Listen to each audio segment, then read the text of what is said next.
Entonces, defino la suma de vectores y los vectores se suman componente a componente. Es decir, esto es un nuevo vector cuyas componentes son la suma de los dos primeros. Es decir, la primera componente de este vector suma es esa más esa. La segunda componente del vector suma es esa más esa. Y la tercera componente es esa más esa. Se suman componente a componente. Y eso es lo que hice aquí, porque hice la operación para el otro lado. ¿Se dan cuenta? ¿No? Tenía este y lo descompuse sumando para el lado, así, en las tres. Y también aquí está implícito una multiplicación por escalar. Si tengo un número y lo multiplico por un vector de 3 componentes, entonces esta multiplicación es esta por esta y esta por esta. Es decir, se multiplican cada uno de las componentes por el factor de escala. Esto podría ser 5. ¿no?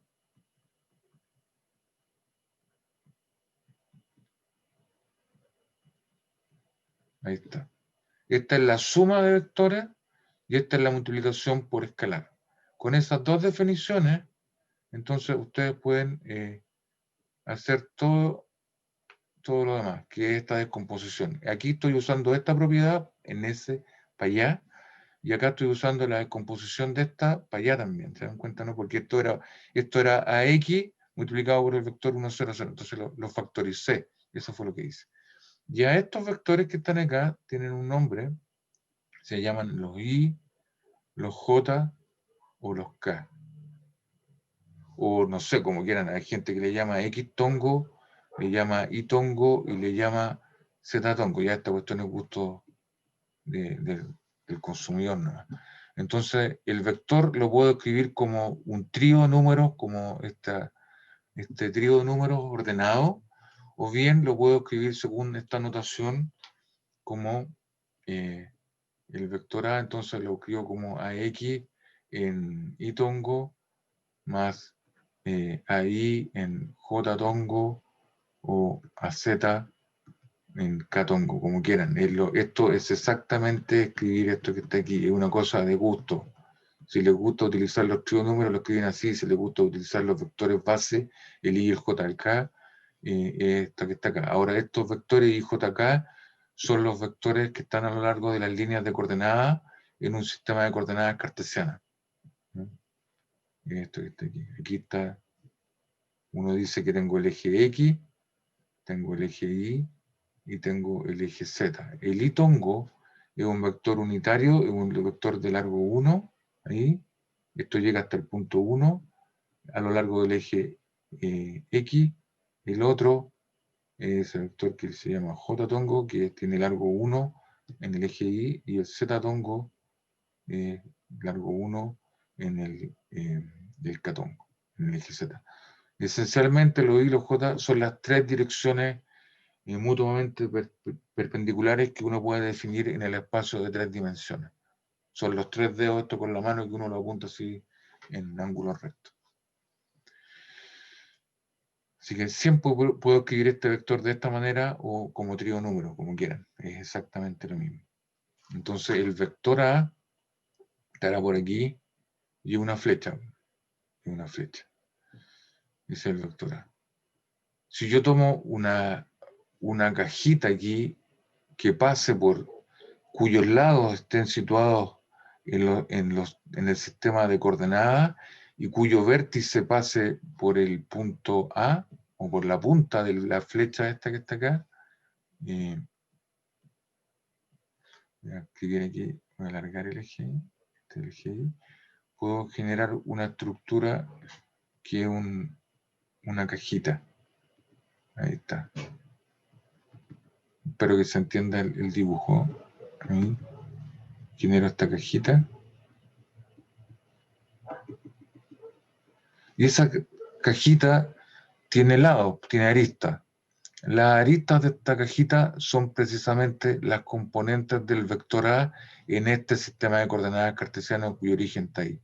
Por ejemplo, esta línea que está aquí es la misma línea que está aquí, y esta es lo que yo debería llamarle la componente AX, que es esta línea que está acá.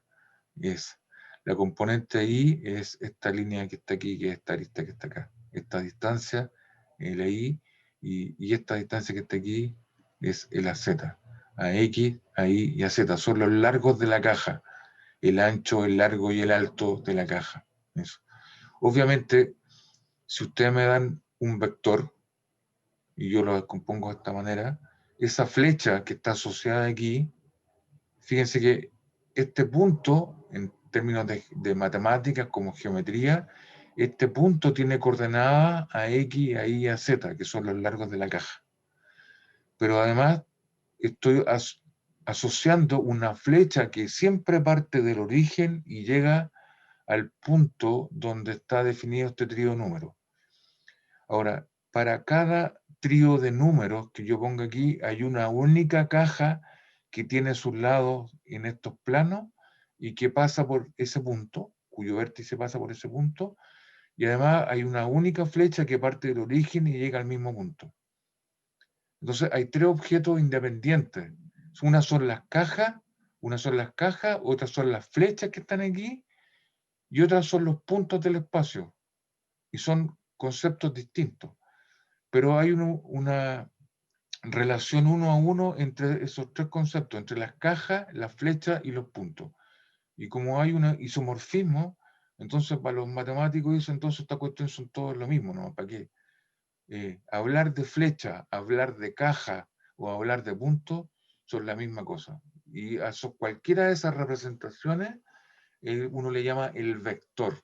Así que para mí el vector va a ser el punto cuyo trío número está asignado por esto, va a ser la flecha completa, una flecha geométrica, ¿sí? O la caja que está aquí, la misma cosa. Representan el mismo objeto. Entonces, cuando tengo dos vectores, entonces, digamos que tengo el vector A, yo puedo ahora operarlo. Y tengo el vector B. Yo puedo hacer operaciones con estos vectores. Y una de esas es el producto punto.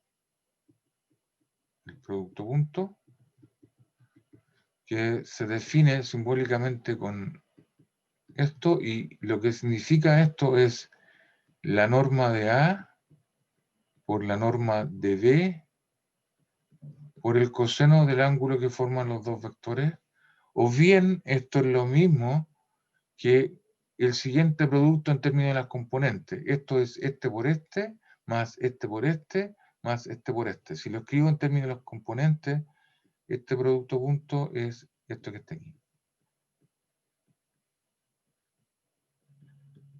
Son la misma cosa. Lo que pasa es que en un caso, el producto punto lo estoy escribiendo en términos de las componentes, y en este otro caso, lo estoy pensando que tengo los vectores A y B aquí, por ejemplo, este es el vector A, este es el vector B. Este tipo tiene su largo, este tipo tiene su largo, ¿no es cierto? Y además, dos vectores siempre hacen un ángulo aquí, que es el ángulo θ que aparece aquí. Entonces, es curioso porque este producto es raro, porque tomo un vector y tomo otro vector, lo multiplico y lo que me da es un número. Esto es un número real.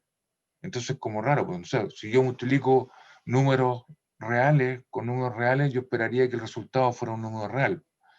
O si multiplico peras con peras, me deberían dar de alguna manera peras si es que la multiplicación fuera cerrada. Pero esta cuestión no funciona así porque multiplico dos objetos que son vectores y el resultado me da un número real. Esto es un número real. Y es como raro. No, no es una operación cerrada, no me da un vector. Y con esta definición, primera cosa, me doy cuenta que si el ángulo θ vale 90 grados, entonces el coseno de θ, ¿cuánto vale? ¿Cuánto vale el coseno de 90 grados? Raíz de 2 medios, creo. Son perpendiculares, ¿no? Y el coseno de 90 grados, Cero. ¿cuál es? El monocoseno. Cero. Cero, ¿no es cierto? Y dice entonces que si coseno θ no vale 90 grados, el coseno vale 0, Y como esto es 0, 0 por cualquier cosa es 0, y dice que el producto punto entonces es 0. De hecho, cada vez que el ángulo sea 90 grados, entonces el producto punto es 0. Es decir, y cuando vale 90 grados los vectores son perpendiculares, porque este ángulo están así. Quiere decir que dos vectores son perpendiculares si, solo si, su producto punto es 0. Así que primera consecuencia de esa definición es que A es perpendicular a B si y solo si su producto punto es 0.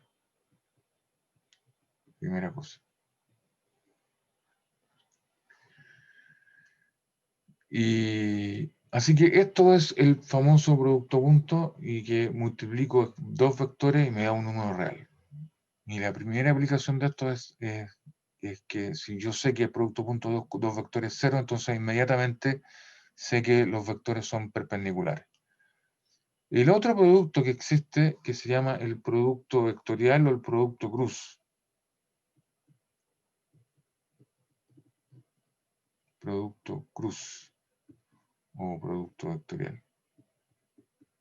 Yo tengo una amiga de la infancia que se llama Sandra Cruz.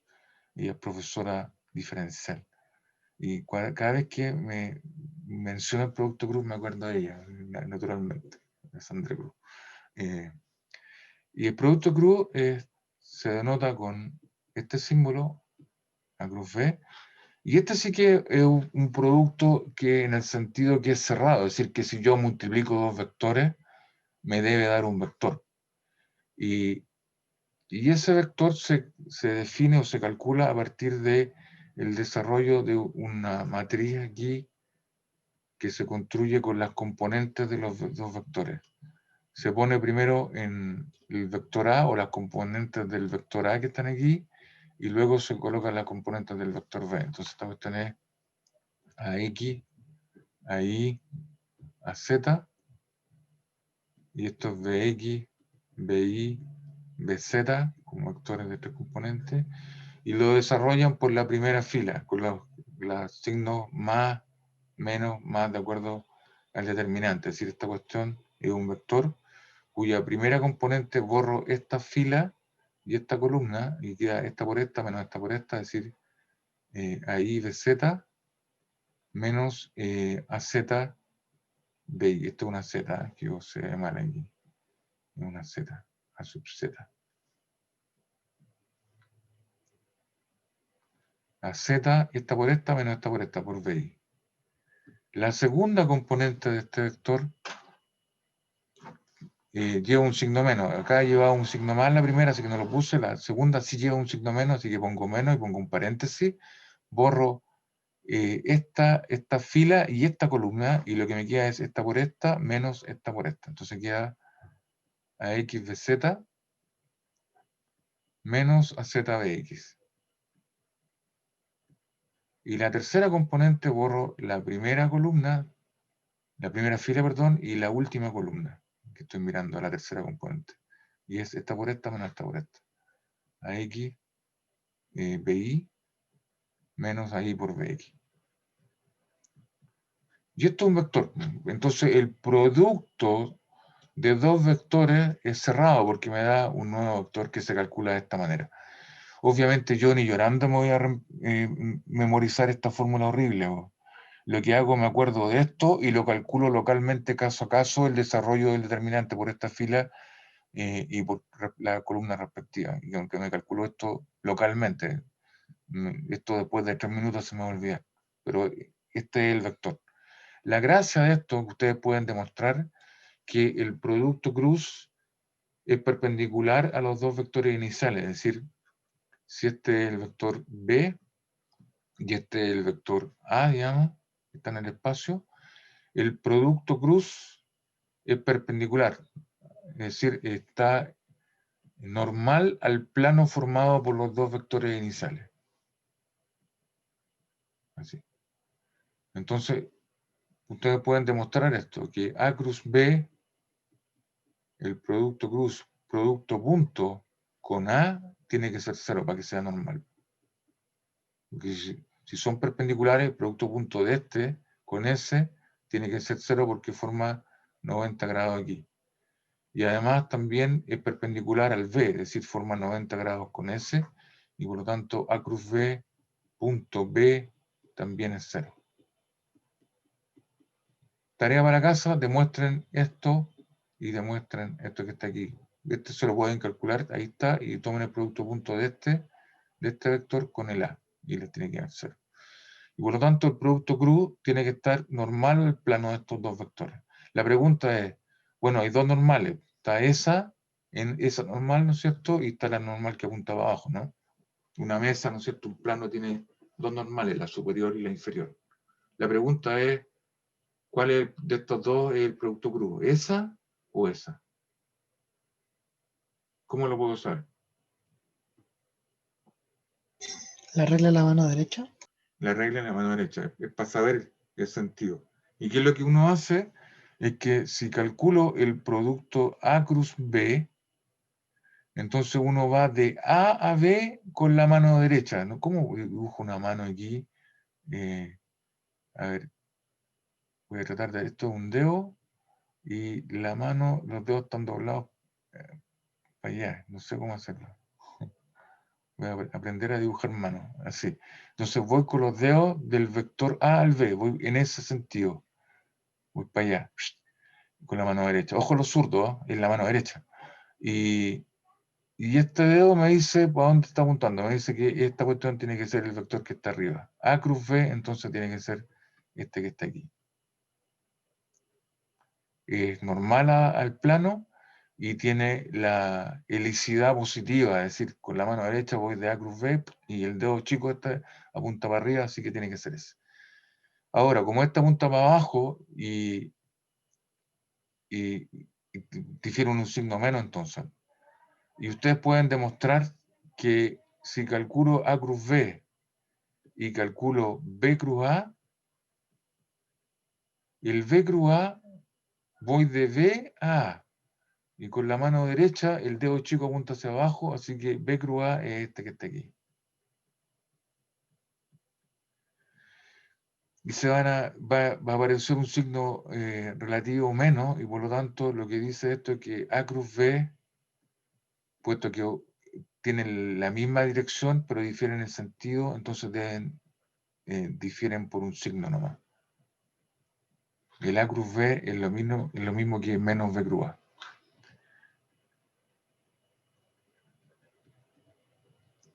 Y lo que dice esto es que el producto cruz es anticonmutativo. Cuando cambio el orden, aparece un signo menos relativo, no conmuta, ojo. El producto cruz es anticonmutativo. Anticonmutativo. Difieren en un signo. A cruz B es menos B cruz A porque apunta para abajo. ¿Estamos? Y con esta ecuacioncita o con este desarrollo pueden calcularse entonces los productos cruz de los vectores que quieran. Ya saben que el cruz forma 90 grados con A y con B, perpendicular. Y una interpretación geométrica es que la norma del producto cruz, es decir, el largo de este vector, el largo del producto cruz, la norma de él, esa longitud que está aquí, la norma de A cruz B, es justo el área del paralelogramo formado por A y B, del paralelogramo formado por A y B. Si miro estos vectores de arriba, así los miro, este es el vector A y este es el vector B, en términos geométricos, el producto cruz aquí está dado en términos de las componentes, ¿se fijan, no? Esta fórmula que está aquí es como esta. Esta me da el producto cruz en términos de las componentes. Perdón, el producto punto en términos de las componentes. Esta fórmula que está aquí también me da el producto cruz en términos de las componentes. Pero también hay una formulita parecida a esta que me da el producto cruz en términos de los largos de los vectores y el ángulo relativo. Y ustedes pueden demostrar que, de hecho, esta norma, esta cosa que está aquí, es la norma del vector A por la norma del vector B y en vez de ser coseno, es el seno del ángulo. La norma. Esto no tiene dirección. El largo del producto cruz. La longitud de esta flecha que está aquí. Y la norma de A por la norma de B por el seno de teta, si ustedes proyectan aquí este paralelogramo, esta longitud es la norma de B.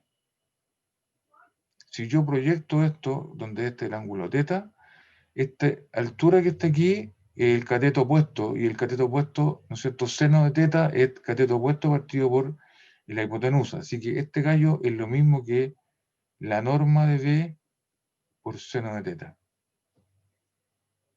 Y si yo corto este pedacito con las tijeras aquí, corto este pedacito y lo pongo acá, lo corto y lo pego acá, ese triángulo que está ahí es este mismo triángulo que está aquí.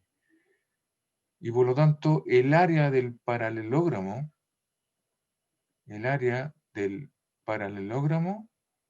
es lo mismo que el área de este rectángulo que está aquí. Área del rectángulo. Esa área, cuando corto esto y lo pego aquí, como esta área es común y esa igual a esa, entonces esta área que está aquí es la misma área del rectángulo. ¿Y cuál es el área del rectángulo?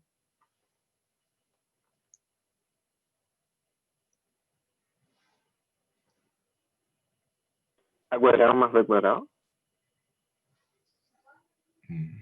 A por No. b. La hace por la altura, ¿no? Es Eso mismo. este por este, ¿o no? El área de un rectángulo, este por este. Y este rectángulo que está aquí, ¿cuál es la base y cuál es la altura? Bueno, este rectángulo, la altura está claro que es b seno de teta, que es la misma que está aquí. Ahora, esta línea que está aquí, este largo, es la norma de A, que es el largo de este. Pero ese que está ahí es lo mismo que está acá. Y ese que está ahí es la longitud de este que está acá, que también es la norma de A. Es decir, la norma de A es esto, y es la longitud que está aquí, que es el largo del rectángulo. Así que el área de esta cuestión es esta o esta por esta, esta por esta. Es decir, es la norma de A, multiplicado por la altura, que es la norma de B por seno de teta. Y eso es justo la definición de producto cruz en términos, o la norma del producto cruz en términos de las normas y el ángulo. Así que el producto cruz es un vector súper choro, porque tiene montones de propiedades. Porque, por un lado, el producto cruz es perpendicular a los dos primeros, de cierta forma 90 grados con cada uno de ellos, y además el largo de este tipo, la información del largo, es el área del paralelogramo este formado por los dos vectores. Así que es un vector respetable, digamos. Uno debería saludarlo, ¿no es cierto?, y sacarse el sombrero cuando uno lo encuentra ahí caminando. O si lo viene a visitar a la casa de alguna manera. Si este A y este es B, el área de ese paralelogramo, esa área que está ahí en metros cuadrados, es justo la longitud de ese vector, que es el área del paralelogramo que está ahí. Así que es un vector súper chorro, tiene un montón de propiedades. Y esto en particular tiene que ver con el torque. Cuando yo tengo una fuerza, ¿no es cierto? Tengo en el espacio y tengo una fuerza aquí aplicada, por ejemplo, una fuerza F en Newton, y quiero calcular el torque de esa fuerza respecto al punto O.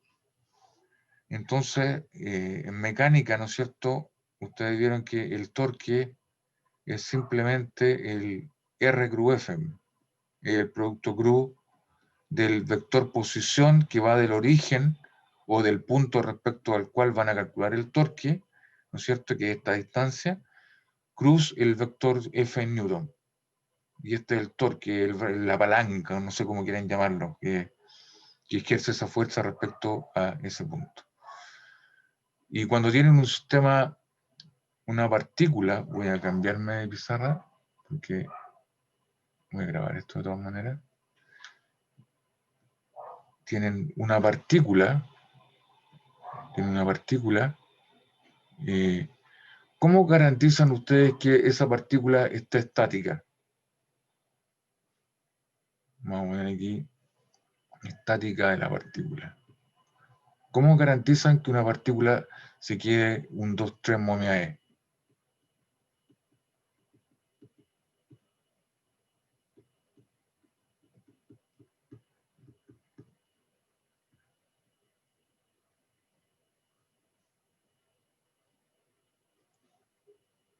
Que tienen aquí una partícula que está puesta ahí, que tiene una masa. ¿Cómo garantizo que eso no se mueva?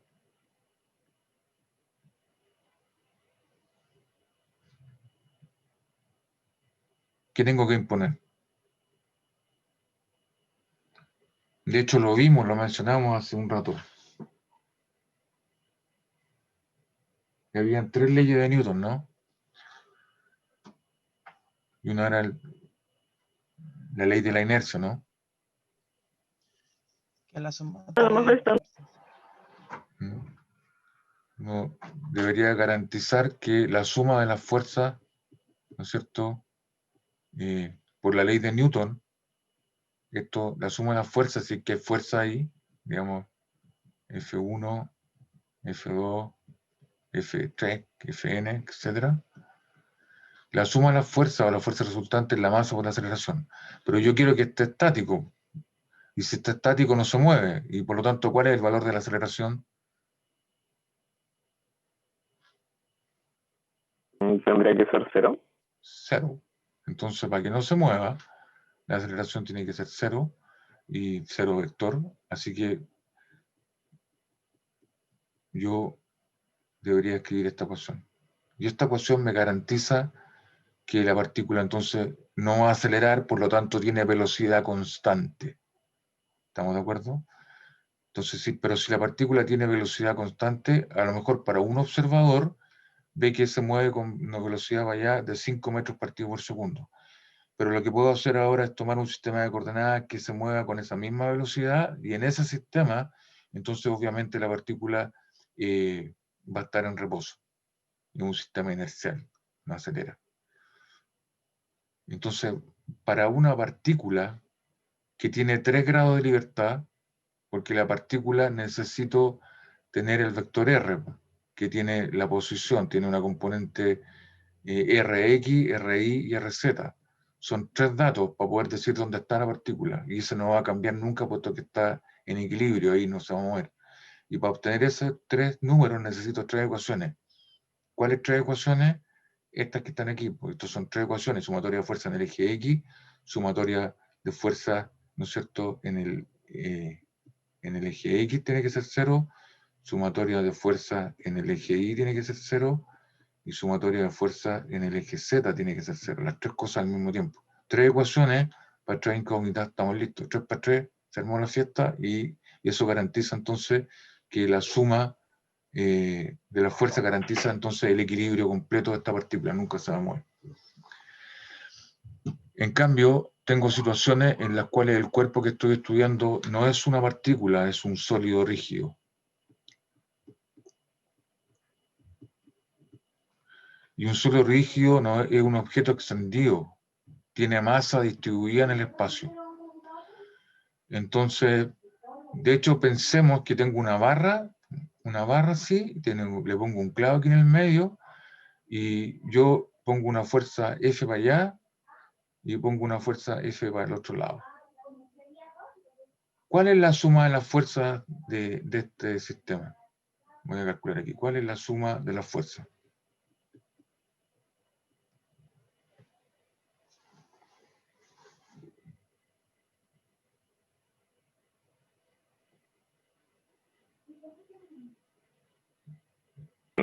Debería ser igual 0, pues sí, las fuerzas son iguales, pero en Sí. distintos sentidos. ¿Ya? Se deberían anular, ¿o no? Así que este sistema que está aquí, claramente esto es una tabla, ¿sí o no? Una tabla livianita, ¿sí? De madera de balsa, para fijar la idea.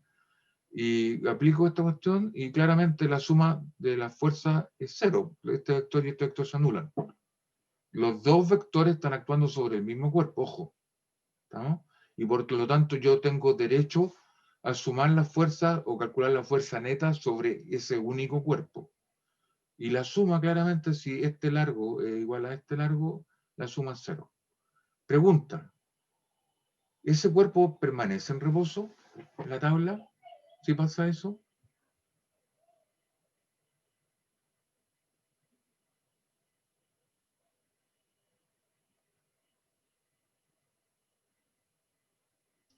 Profe, no entendí. ¿Me podría repetir de nuevo, por favor?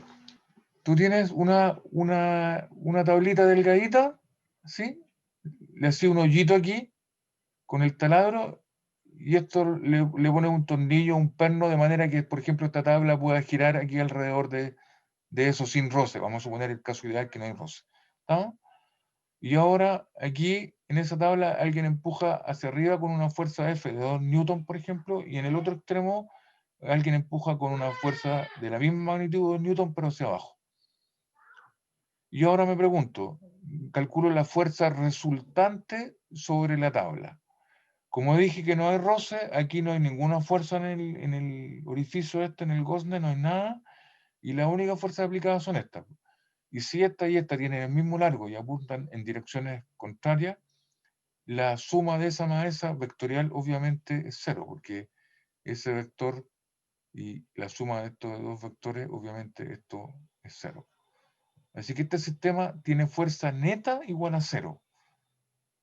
Pero mi pregunta es, ok, estamos de acuerdo, tiene suma de fuerza igual a 0, pero esta cuestión físicamente permanece en equilibrio, está en reposo. Si alguien aplica un par de fuerzas en esas direcciones sobre los extremos de la barra, No, ¿se queda en reposo? Sí. ¿Qué hace la barra? empieza a girar. Empieza a girar, ¿no es cierto? Gira respecto al gozne que está aquí. Y esta cuestión entonces empieza a girar. Y empieza a girar y cada vez más rápido porque hay una fuerza que está haciendo girar esto y adquiere aceleración angular. ¿Se dan cuenta, no? Y esta tabla empieza a girar. Entonces, ¿permanece en reposo? No. Entonces, ¿cómo es la cuestión? Me acaban de decir que la suma de las fuerzas para una partícula y garantizaba el equilibrio. Basta que la suma de las fuerzas sea 0 para que la partícula quede en equilibrio, que es la estática. Pero resulta que ahora lo aplico aquí y esta cuestión no funciona. ¿Cuál es la diferencia entre esto y este caso anterior?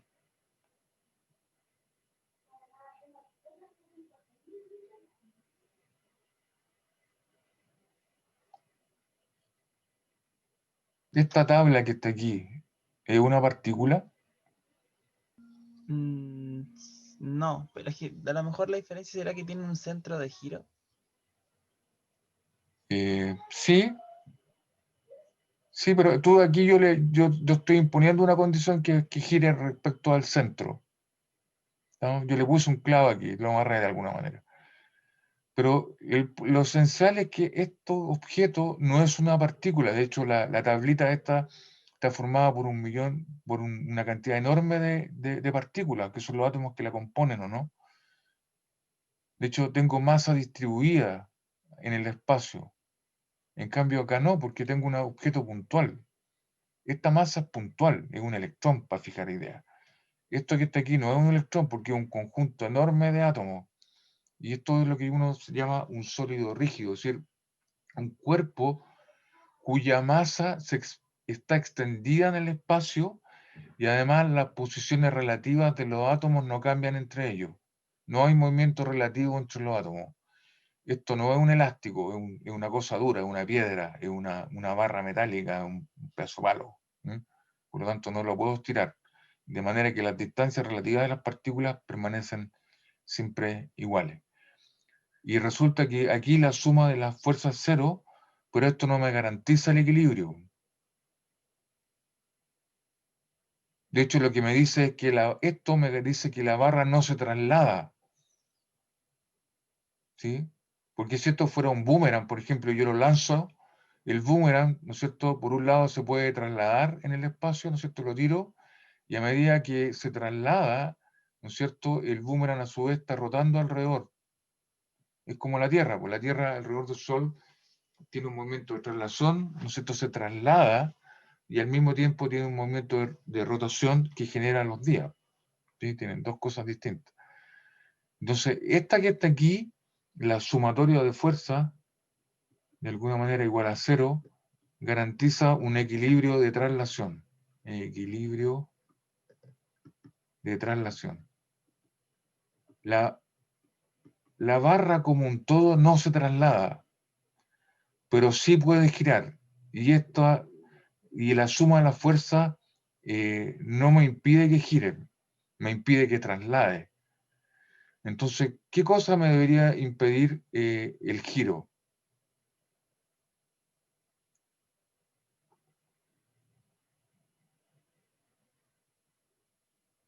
De hecho, la fuerza está aplicada en este punto y esto como está girando en torno a este centro que le llamó, aquí hay un vector R. Y aquí hay un torque, hay un torque que es R cruz F. R cruz F, pongo el R para acá, el F para allá.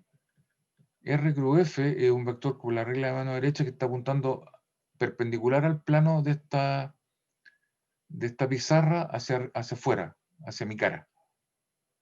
En cambio, el torque de esta otra también realiza un torque, ese es el R, el de acá, y el F va para abajo. De hecho, R cruz F también apunta hacia arriba, es decir, los dos torques aquí se suman y no se oponen. Hay un torque total neto que es distinto de 0 y por eso es que está puesto en gira.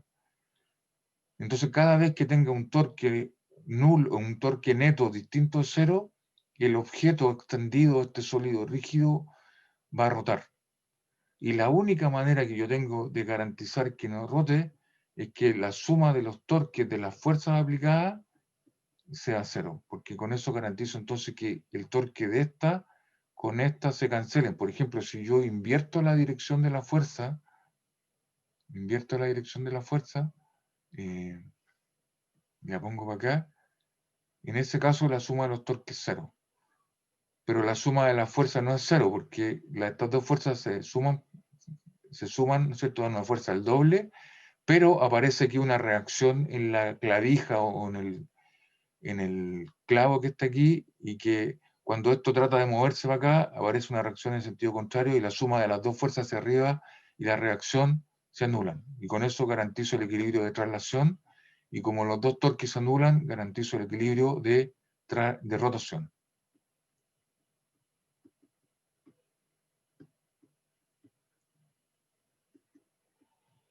Entonces, cuando ustedes tienen objetos que no son puntuales, como mesas, sillas, tablas, piedra, lo que sea, que no es una partícula, para garantizar su equilibrio tengo que poner dos condiciones.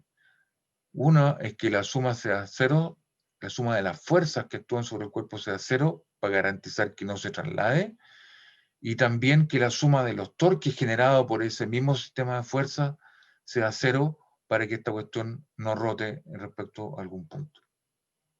Es más complicado el equilibrio de un sólido rígido.